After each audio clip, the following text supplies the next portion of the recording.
Seja bem-vindo, meu nome é Gabriel Rodrigues e vocês estão no canal Pregando o Evangelho. E após a repercussão negativa, onde a cantora gospel Bruna Carla, ela afirmou que não participaria de um casamento de pessoas do mesmo sexo, inúmeras pessoas da comunidade LGBT simpatizantes protestaram contra Bruna Carla, Ludmilla, Anitta e até o famoso youtuber Felipe Neto comentaram sobre isso. E caso vocês não tenham assistido a minha análise a respeito desse assunto, o vídeo vai aparecer aqui em cima nos cards. E nesse pequeno estudo, meus irmãos, vamos analisar a fala do Felipe Neto que eu separei para vocês. Vamos ao vídeo. Que essa mulher evolua, cresça, entenda o que Jesus realmente veio na Terra pra falar, que ela se lembre que Jesus não gastou uma gota de saliva pra falar sobre gays, diga-se de passagem, uma gota de saliva. Jesus falou sobre tudo, mano. Jesus falou sobre um monte de pecados, ele curou doenças, ele falou sobre a prostituta, ele falou sobre o ladrão, ele falou sobre assassino, ele falou sobre o divórcio, ele falou sobre uma carambada de coisa. Quando o assunto foi gay, não tem nada, ele não perdeu o tempo dele, nem tocou, mas nem roçou no assunto. Então por que não segue Jesus, mano? Segue Jesus. Jesus era um cara muito maneiro, velho. Muito sinistro. Eu vou repetir. Quer ser cristão? Siga Cristo. Mano, não é difícil. Foca no que Jesus veio ensinar pra gente, mano. Os ensinamentos de Jesus são incríveis. Tirando o que ele fala sobre divórcio, tudo é incrível. Incrível. É tipo, pelo menos tudo que eu vi até hoje, tudo que eu li, tudo que eu absorvi do que foi dito por Jesus. É maravilhoso, cara. Por que vocês focam no porcaria de Levítico, mano? E vocês viram nesse trecho que eu separei que Felipe Neto afirmou que Jesus não gastou nenhuma saliva para falar sobre o tema da homossexualidade. Será mesmo, meus irmãos? Vamos ao texto das Escrituras e, se possível, eu gostaria que você acompanhasse esse estudo com suas Bíblias em mãos ou no celular. Vamos ao texto bíblico. Eu lhes digo a verdade, no dia do juízo, as cidades perversas de Sodoma e Gomorra serão tratadas com menos rigor que essa cidade. E esse texto que nós lemos está registrado no Evangelho de Mateus e são as próprias palavras de Jesus. E a versão que eu uso é a Nova Versão Transformadora, que é a tradução dos papiros e também códices mais antigos do Novo Testamento, ou seja, uma das melhores traduções que nós temos hoje. E o texto, meus irmãos, é muito claro. O nosso Senhor Jesus chamou a cidade de Sodoma e Gomorra com um termo que soaria muito ruim nos ouvidos do pessoal da comunidade LGBT. Eles são perversos e o juízo de Deus foi derramado nessa cidade. E eu consigo imaginar a decepção do Felipe Neto se ele estivesse ao lado de Jesus e trouxesse uma dúvida. Jesus, você concordou com Deus quando ele destruiu Sodoma e Gomorra? Jesus responderia que sim. E então afirmar que Jesus nunca gastou uma saliva contra práticas homossexuais é desconhecer as Escrituras. O próprio Jesus concordou com a destruição daquela cidade com práticas homossexuais. E o que as pessoas como Felipe Neto e também inúmeros cristãos modernos tentam fazer é criar uma caricatura de Jesus que não é retratada nos 4 evangelhos. E por exemplo, meus irmãos, mesmo que Jesus não tivesse falado de amar o próximo, isso não invalidaria o mandamento que está no livro odiado pelo público LGBT, que é Levítico. O mandamento de amar o próximo está na lei de Moisés em Levítico, e essa lei não seria menos importante se Jesus não tivesse falado a respeito dela. E as palavras ditas pelo próprio Jesus são muito importantes, porém não mais autoritárias que o Antigo Testamento.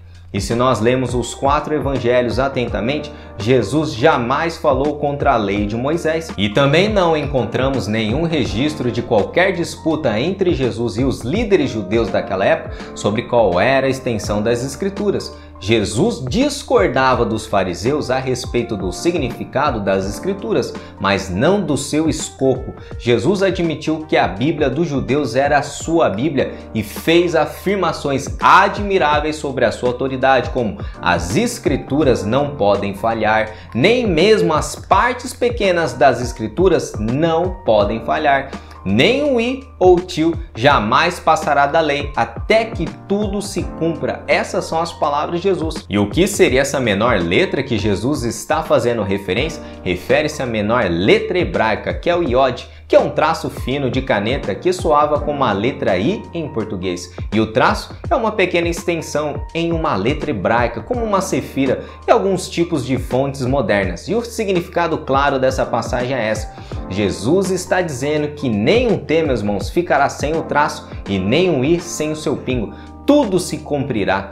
Jesus entendia que os escritos de Moisés era Deus falando. E segundo o nosso Senhor Jesus, toda a escritura que Moisés escreveu era a voz de Deus. Jesus deixou isso bem claro na ocasião em que os saduceus tentaram fazer a doutrina da ressurreição parecer ridícula para as pessoas. E eles se aproximaram de Jesus com essas palavras: não provém o vosso erro de não conhecerdes as Escrituras, nem o poder de Deus? E outro exemplo que nós encontramos é Jesus enfrentando Satanás no deserto. Como o perfeito Deus-homem lutando contra as tentações de Satanás, Jesus usou a palavra de Deus escrita como fonte de autoridade. E o nosso Senhor estabeleceu exemplo para todos os cristãos. Ele vence os seus adversários pela verdade e pelo poder da palavra de Deus. Isso é admirável, porque Jesus é Deus e poderia, meus irmãos, como fez muitas vezes, ter repelido Satanás com uma única palavra, falando: sai, Satanás.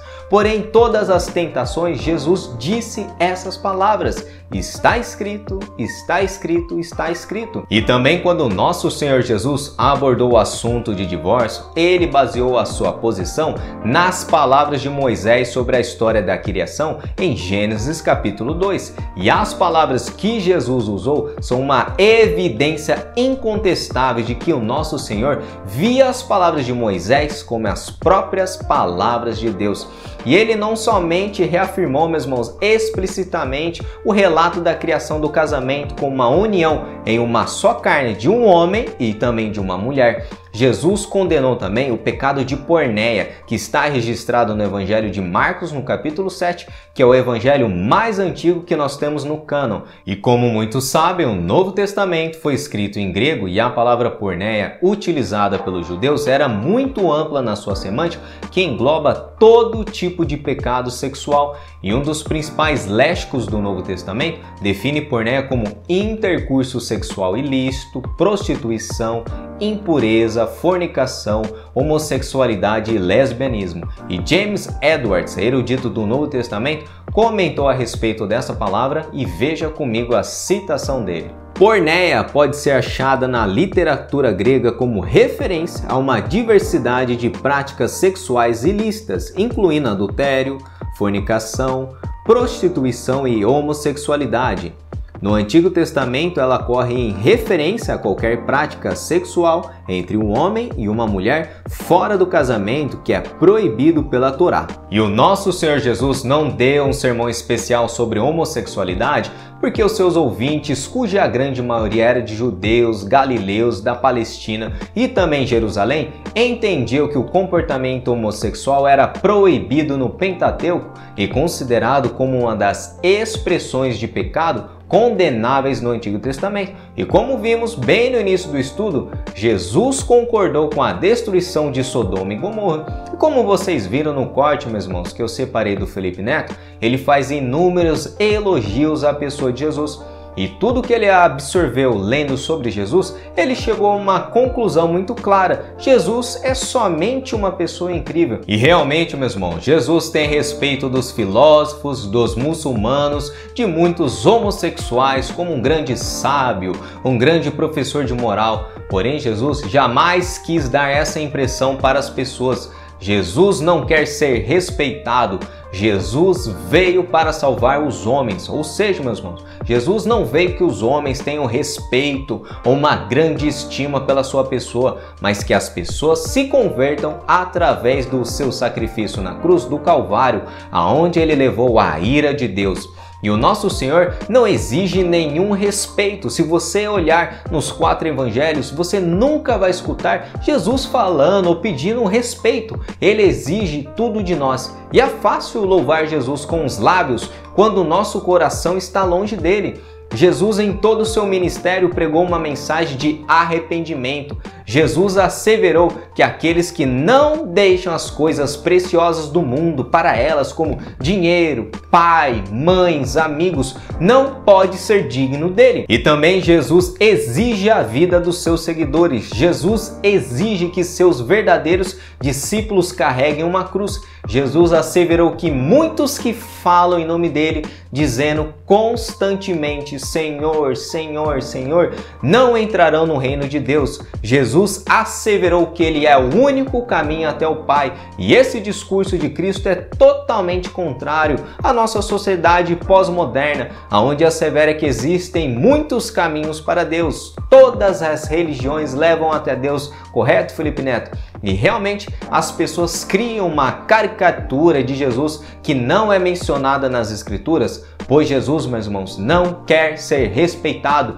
Ele é Deus e exige o nosso arrependimento, confissão dos nossos pecados e uma vida que glorifique o seu nome. E essa foi mais uma análise aqui no canal. Se vocês gostaram, deixe o like, porque isso ajuda no crescimento do canal. Se você é novo, se inscreva também e ative a opção receber todas as notificações para vocês serem notificados quando eu postar algum conteúdo novo no canal, quer seja uma análise bíblica, estudos e pregações da nossa Igreja Batista aqui de Campinas. Que Deus abençoe vocês em nome de Jesus, e vamos questionar tudo, meus irmãos, à luz da palavra de Deus.